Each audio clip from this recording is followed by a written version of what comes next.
บ่ย่านบ่ไปกลางคืนบ่ไปกับไผเหยียบหมูบ่แม่นไผเหยียบงูเหยียบงูเห่าบ่แม่นไผเหยียบหางมันคอยตกใจงูเห่าบ่หรือว่าจังได๋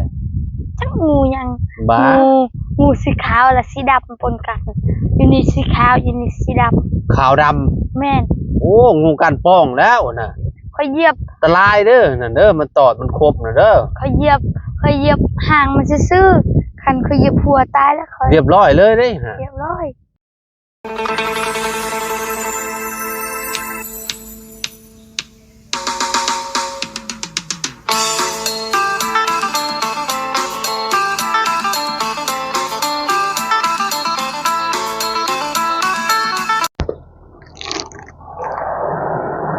กราบสบายดีสวัสดีพ่อแม่พี่น้อง FC เบอร์สุขูสู่คนเนาะบ่ว่าสิอยู่ในและก็ต่างประเทศนะพี่น้องก่อนสิกลับบ้านแวะมาหาทางอีหล่าไส้เพิ่นก่อนพี่น้องเนาะโอ้ปาโตสีเขียวคักแท้นี่ อำลามอยู่พี่น้องเนาะขนมมาเมียนกินขนมมันสตรอเบอรี่บ่นี่โอ้แซ่บเด้อขนมตัวนี้เนาะแปลว่ามันสิหอมๆมาเลยพี่น้องเนาะ ขนมไทยได้นี่เป็นจังได๋คือเห็นรถจักรพ่อมาบ่แม่เพิ่นไปส่งเด้เพิ่นไปส่งเรามาส่งรถโอ้ยันบ่มีรถใช้บ่โดยถ้าบ่มีรถใช้แล้วยังบ่มีรถใช้แล้วเรามาส่งโดย บัดรับไปเวียกได้จ้ะไปเวียกไปหมู่เล่าไปกับหมู่โดย โอ้ยกินมันมาหมดแล้วก็เจ็บคอดิกินเบิด4-5หน่วยบ่กินนี่กินอยู่บ้านน้องปูอ๋อพี่น้องเนาะอากาศเปลี่ยนอีกแล้วเจ็บคออีกแล้วพี่น้องเนาะเป็นจังได๋เฮือนครัวน้องชัยผู้เชื่อมีซากหาช่างอยู่บ่แต่ว่าค่าช่างนี่มีแล้วบ่แล้วค่าช่างค่ะมีอยู่แต่มันแต่ยังบ่ครบเทื่อค่าช่างนี่ยังบ่ครบบ่โดยจักล้านก็จะจังได้บ่ฮู้บ่ประมาณ10ปลายล้านบ่ได้นะบ่าวเฮ็ดว่าเพราะว่ามันเฮ็ดพร้อมเฮ็ดห้องน้ำพร้อมเด้เนาะท่านก็มาแต่ไปหาหน่อไม้มาแต่หาหน่อไม้อีกเลยกินเลยไปก็โอ้โคตรม่วนเลยไปหาอยู่ภูบรรยากาศดีขนาดกินบ่ละบ่แกงหน่อไม้เมื่อวานกินหมดแล้วค่อยทานนะบ่าวแม่นบ่บ่าวก็จนลืมบ่พอเมื่อฮอดห้องเพราะว่าเอ้าแกงหน่อไม้น้องไส้บ่ได้แวะเลยว่ะ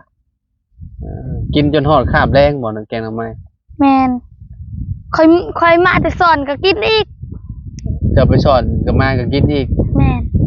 ไปก็กินอีกมาก็กินอีกกิน 2-3 รอบเลยเนาะแม่นพี่น้องเอ้ยเนาะ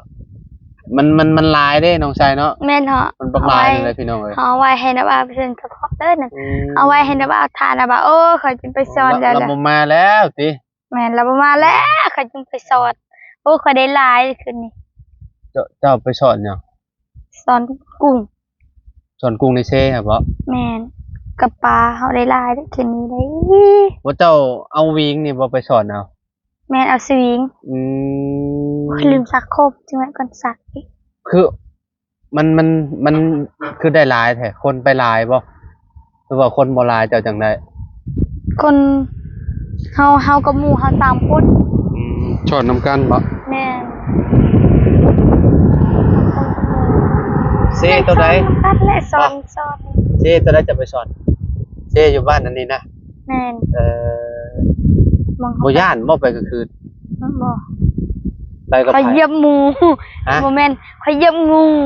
เหยียบงูเห่าบ่แม่นใครเหยียบหางมันคอยตกใจงูเห่าบ่หรือว่าจังได๋จักงูยัง งูสีขาวและสีดำปนกันอยู่นี่สีขาวอยู่นี่สีด ขาวดำ ำแม่น โอ้งูกันป้องแล้วน่ะ เขาเหยียบ อันตรายเด้อนั่นเด้อมันตอดมันครบน่ะเด้อ เขาเหยียบห่างมันซื่อๆคันเขาเหยียบหัวตายแล้วเขา เรียบร้อยเลยเด้ฮะ เรียบร้อยดีคอยตกใจคอยเอาตีน บ่เจ้า ไว้ทาง เวลาจะไปจะต้องเยื้องเบิ่งทางก่อนนั่นยันจะบ่เยื้องทางนั่นน่ะบ่าวว่า เขายืงทางแมทหาเขียดเด้ หาเขียดแบบไรเยื้องไปก็ต้องทางหน้าก่อนแหละยันจะเบิดจะเจอไปน่ะ แม่น นาน แบบนี้ มาแล้วตัวบางใหญ่หนึ่งบ่ แม่นไงอยู่ อืม แต่ ประมาณ บ่ใหญ่ สองโปรเมอร์นี่แหละเนาะ บ่ฮอด ทำนิ้วก้อยเนาะนี่ ทำนิ้วก้อยนิ้วกลางนี่แหละงูนี่มันมีผิดได้งูแบบก้านป้องได้พี่น้องมันดำแล้วก็ขาวค่ะเด้ จึงได้เฮาก็สิไปอีกไปน้ำปลาเฮา โอ้ระวังใส่เกลือบูดเอาขนาด โด นั้น ย เด้ สิไปกวาดสวี ใส่เกลือบูดเอามันอันตรายพี่น้องเนาะแบบว่างูมันออกมาหากินน้ำเมื่อคืนกินน้ำหมอกเด้ บ่อันนี้เฮาเจอมองนี่มองทางเฮาไปเฮียนนี่ อ่าม องทางเฮาไปเฮียนนี่หลายนี่อยู่ เหยียบ น้ำเส้น หางมันก็เฮ็ดลุยรถระบบ แม่นมันสิกัดตัวให้แบบนี้ โอ้เฮ้ยเสียวอันตราย ก็เฮ็ด ด้ นะคอยจนสั่นกระโตบัดคอยซ้อนนะเด้ออันนั้นเอาหีดผู้หนึงแบบเขาซ้อนใส่อันนั้น อ่า เฮาเมียนก็สวิงเขาใส่บางนี้ล่ะหีดเขาเฮ็ดแบบนี้แล้วก็เฮ็ดแบบนี้บางนี้แล้วก็อันนั้นค่อยเหยียบหอยเห็นบ่ค่อยเหยียบหอยอันนั้นแต่มันแทงตีนแค่นี้บาดนี่ หอยยังบาด หอยตัวหอยน้ำเซนะ หอยน้ำเซแปลว่าเป็นคืออัน คือหอยแข็งนั่นนะ คือหอยคันนั่นแหละเอาเบิ่งอะ หอยแข็งหอยคันได้ อืม หอยตัวเพิ่นขายอันนี้ บ่เมื่อกี้นี่ไผเวทอีกแกจะเฮาทีเนาะ ปลาเสียง เสียงบ่เออบ่เสียงเนาะพี่น้องทีนี้จะปลูกแล้วบ่ผักเจ้าฮะสงสัย ปลูกแล้ว หมกแตงหมกตางออกบ่แล้วบ่ แตงออกแล้ว เออผักที่บ่ตูนเอามาให้มื้อนั้นน่ะหวานแล้ว หวานแล้วแต่ยังบ่ทันได้ออกเทื่อ ยังบ่ออกบ่ บอกดอก ผักกาดทางหยังก็โอ้ออกแล้วผักหยังแค่นี้เนาะใช่มาเบิ่งนำกันเด้อบ่คะแนนว่าชุบเจ้าบ่ให้เป็ดลงนี่ชุบเจ้าก็สิได้กินแล้วปากนี่เพราะว่านี่นี่ผักสลัดผักสลิดนี่ออกบ่เลยนี่นี่ผักหมักบวบหมักเบียบก็ออกบ่แล้วนี่อ่าอ่าพี่ผักกาดทางนี้ก็ได้นี่เขียวยุ่งๆอยู่นี่นี่มันบ่ได้กินย้อนเป็ดนี่พี่โอ้แถวนี้ออกบ่แล้วเนาะ แม่ อืมผักกาดยังอันนี้ออกบ่แล้วนี่เป็นเบี้ยเต็มอยู่จนน่าก็ได้กินแล้วนี่ ขมนะผักกาดขมนะ ผัก ผัก กาด กาด ขม ข บ่ มผักกาดตัวกินน้ำกับลาบเด้ ผักบ้งกับเป็ดกินจนเบิดพี่น้องเนาะหมักแตงนี่ได้กินอยู่นี่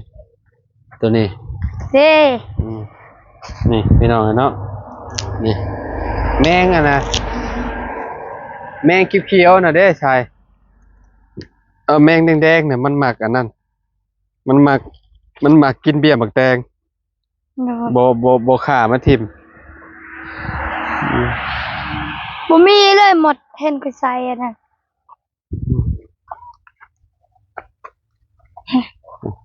อ้าว ว่านยังตัวนี้เนี่ยยังนี่ประกาศ แม่ โอ้หมุดเอาไปหมดแล้วนี่ มันเชื่อไป หมุดงามนี่เห็น อ๋ บ่ อเขาใส่แป๊บเดียวยังมันยังเอาไปเถอะ หมดจะแผบก็ยังบ่อยู่เนาะ แม่ มันบ่ได้ย่านเลยพี่น้องเนาะมันก็เอาไปคือเก่าโอ้ยเนาะนี่ลึกกะลิหมุดอันนี้หมุดงามเนาะกินได้มีหมุดงามเลยอันตรายเลยก้อยก็มีเนาะอยู่บ้านเนาะ ก่อย นี่น่ะก้อย อืม เห็นบ่ซุมเจ้าก็เคยกินบ่ บ่บ่ได้กิน ก้อยเด้ฮะ กินก็ต้องไปตักน้ำเอาไว้มองงามกว่า10 20เทื่อพุ แม่น เป็น เฮาเอา เดื ไป อน พานแล้วก็เอาใส่เกลือ น้าเบา แช่ จนเน่า จนเน่าแล้ว น้าเบามักบ่ ก็กินอยู่ ข้อยบ่เคยคิดเลยได้แต่เป็นคนมา บ่ เบิ่งสิขุดลองมีอยู่บ่คันเฮาขุดนี่บ่ ขุดลงลูกมีหัวมั้ยนี่หัวมันอ๋อหัวเป็นไง น้าเบาจักได้บ่ บ่ ได้ค่อยสิเอาให้ อะไรหัวมัน บ่ หัวก้อยก้อยเรืองมันจะ สีเหลืองโอ้หัวบางไงนึงเด้ อ๋อหัวมันใหญ่ อยากได้บ่ บ่ เอาบ่ เขตเท่านี้ อู้หลาย โอ้ เอาบ่ข้อยสิขุดให้นี่ บ่ เป็นหยัง บ่อยากได้ เอามากินวะ กินอยู่มันเบิดยามมันแล้วบ่กินแล้วมัน ซะเอาบ่ข้อยสิเอาให้ บ่ นี่ เจ้าก็เคยมันแม่เฒ่าเจ้าก็เคยเฮ็ดให้กินบ่ บ่เคยข้อยบ่เคยกิน บ่เคยเลยบ่ เพิ่นเฮ็ดแต่บ่เคยกิน แต่ว่าเราเฮ็ดแม่นบ่ แม่นข้อยยันเมา บ่เมาเจ้าขุดขึ้นมาเนาะเบิ่ง อ้าว หัวมันอ๋อแม่นบ่ก้อยนี่ แม่นเป็นหยังสิบ่แม่น ใช่หัว โอ้ โอ้ก้อยเหลืองพี่น้องเนาะ น้าบ่าวเอาบ่ ชื่อบ่ นี่ ยัง ปลา มี แล้วเดี๋ยวขุด ปะปะ เดี๋ยวขุดมัน เป็นหยัง เอาไว้ให้แม่เฒ่าเจ้าเฮ็ดอีกบ่เลย บ่ หือ สิขุดให้เพิ่นเอาเลย ฮะ สิขุดให้เพิ่นนะ คุณให้ลาว แม่น เอาไปให้ลาวเฮ็ดบ่ แม่นข้อยบ่เคยกินเลยเด้จักเทื่อเป็นคนมาถามแม่ คือ ไม่ บ่ เฮ็ด ขุด เป็น ปลูกบ่รอดแถวนี่ ปลูกหยัง ปลูกผักกันแหล้วแถวนี้นี่ปลูกผักปลูกบ่รอดแถวนี้มันกำลังแปลนนี่จะหน่อยมันก็ฝนตกนี่มันหกแล้วนี่อันน่ะเกิดแล้วนี่ใช่เอ้ยจังหน่อยไอ้หญ้าเต็มอยู่แล้วนี่โอ้มันบ่มีหัวจะไปเฮ็ดมันปลาแล้ว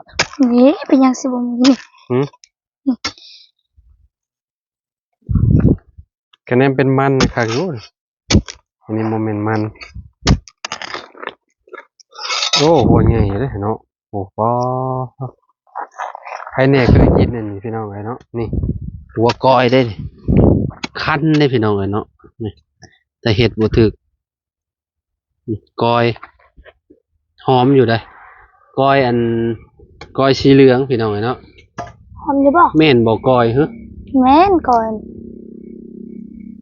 หอมบ่ บ่ได้ยิน บ่ได้กินหอมอยู่เขาว่า บ่ได้คิด เนาะหอมบ่ หอมคือมันเลยเนาะ หอมคือมันนะคือมันเทศมันยังไงเลยเนาะ คือมันคายเห็นแล้วอยากกิน หอมพี่น้อยเนาะแต่มันแต่เห็ดบ่เป็นนี่เมาได้เบื่อได้ แม่ผู้ใดโทรคอยบ่ เบื่อได้คะแนนว่าเห็ดบ่เป็นกอยนี่กินกับคันคอหยับๆๆ โอ้ ไปแล้ว คนโทรจักผู้ใดเนาะโทร ฮะเบิ่งมุฮะก็สิเบิ่งมุมนี่บ้านหนองไทรพี่น้อง รับสายไอ้แน่คอยแค่ไอ้แน่น้องล่ะ เออ จักผู้ใดโทรใคร รับสายอ้ายแน่ม ห้องเป็นอยู่บ่เป็นอยู่บ่ อย่าให้ท่าโดนหลายเด้พี่น้องเนาะ ปึ๊บ จะสิเอาไปให้แม่ตู้จ้ะบ่ บ่ เออขุดออกมาให้ยักษ์จ้ะคือบอกอันเอาโทมเมีย บ่สิเฮ็ดเพลอ บ่ได้กินบ่ แม่นคอยสิเฮ็ดนี่ บ่มันถือคนนี่เนาะใช่เนาะ เนาะ มันถือคนมันก็เลยเกิดขึ้นมาพี่น้อยเนาะพอขี้เล็กก็แก่บ่แล้วนี่เบิดแหละ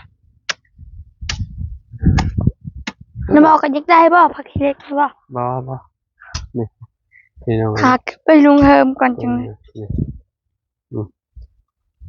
มันเริ่มแก่มันเบิดยามมันแล้วเด้พี่น้องเนาะเออคันว่าเป็น พวกอันน่ะแมงด้วงแมงหยังนี่มันก็มากินเต็มอยู่แล้วนี่อันนี้มันหาบ่มีซื่อๆในเฮือนน้องชายนี่อันนี้มันมีนี่โย บ่มีเฮือนเฮา อืม เบิ่งจังหน่อยก่อนสิทากนะ อืมโอ้ปลูกฮอดอันนั้นเนาะใช่อันนี้ต้นมะมังกร แม่น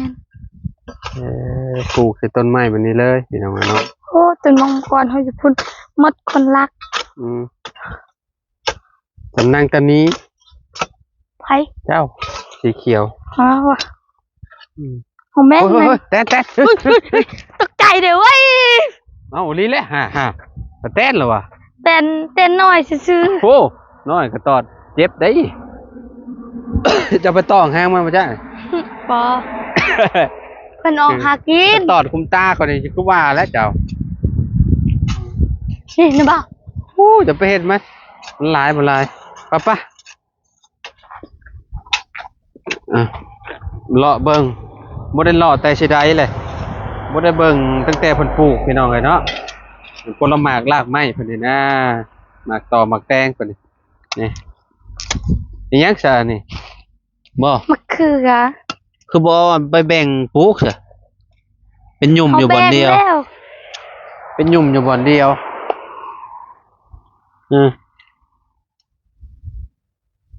โน้บ่แรกจะกล้ามันเหี่ยว บ่ บ่แรงผู้แรงๆจะจังกล้ามันโอ้กล้าแหละทันทีใด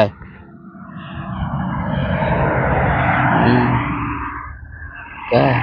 ผู้ทรงสิได้กินนะล่ะบ่าวว่าอันนั้นกล้าแบบนี้นะกล้าแดดๆนี่ ต้นแรก ต้องคุดคุ้มคักแน่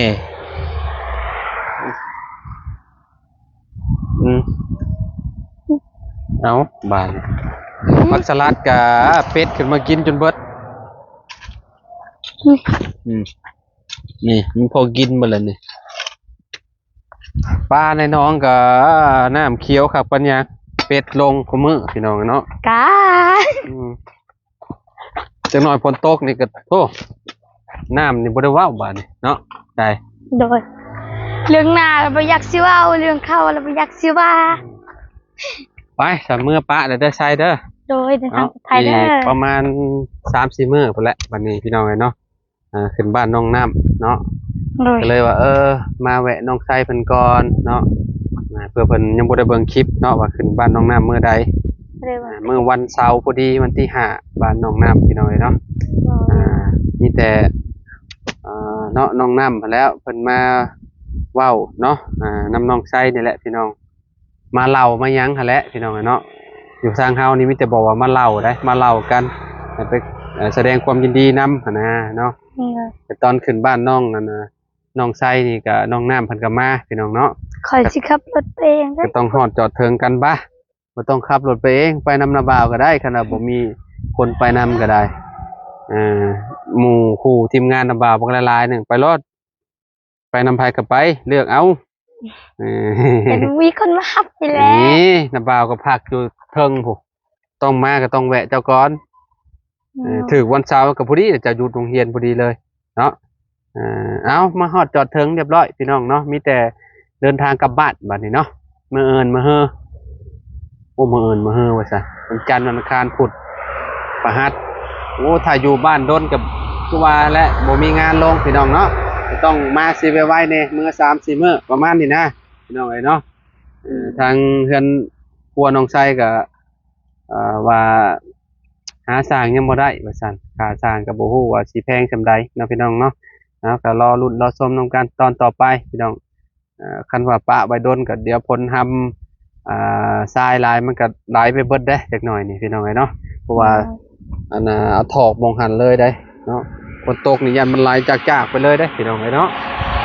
โอเคพี่น้องขอบคุณหลายๆเด้อที่ติดตามและเป็นกำลังใจให้นะบ่ว่าจะอยู่ฝั่งไทยฝั่งลาวหรือทางต่างประเทศนํขอบคุณ FC บ่ทุกคนเด้อเนาะมื้อนี้เนาะมาหาน้องไซก่อนกลับบ้านเนาะไปเลยเด้อไซเด้อ โดย โดยอยู่ดีมีแฮงเนาะไปสพ่อแม่พี่น้องเอ้ยเนาะขอบคุณหลายๆเด้อที่ติดตามและเป็นกำลังใจให้เนาะบ่ว่าสิอยู่ในและก็ต่างประเทศเอาสำหรับคลิปนี้ขอตัวแล้วพี่น้องพอกันคลิปหน้าเด้อสบายดีและสวัสดีเด้อพี่น้อง